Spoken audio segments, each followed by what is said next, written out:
Try natin mag-open ng document. Ito, file, open, or dito mismo. Or I think Control O. Oh, parehas din yan, Control O. Open lang muna natin itong isang file. Yan. So, naka-rotate, no? So, hayaan muna natin yan. Tapos, i-click nyo tong icon, which is thumbnails. Tapos, i-open nyo yung folder na yon, yung mismong folder na yon. Ayun, yan siya. Tapos, itong A3. I-click nyo lang ito. Or pwede nyo lahatin yan, Control A. Tapos, i-drag nyo lang siya dito. Make sure na nandito siya sa baba.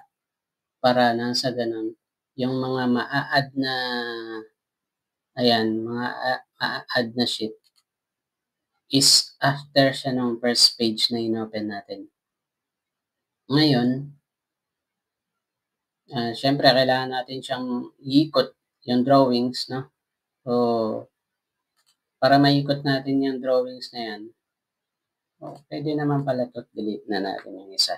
Ganyan lang mag-delete, guys. Select mo lang, tapos yung delete dun sa may keyboard, yun na yan. Mali yung pag-rotate natin. So, all page, tapos 180 degrees na lang. Ayan. Tapos, ano ba yung binanggit ko kanina? Yung tool chest. So, yung tool chest, ito yun. Ito yung tool chest. Yan.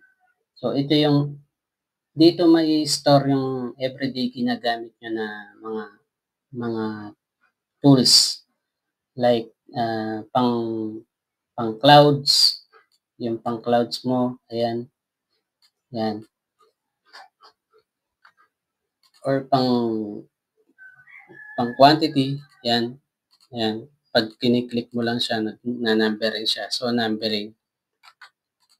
Pang numbering natin yan. Or pang itong paglalagay ng callouts. Ayan. Maglalagay ka ng callouts. Tapos, mag-text ka lang dyan ng kung anong gusto mong text. Diba? So, yan yung mga karaniwan na gamit nung my tools or tool chest. Diyan na-install lahat ng mga pag everyday na ginagamit nyo siya, marami na kayo may install dyan na kagaya kanina, may ginamit akong picture, ito, nandun siya, na-store siya dyan, diba?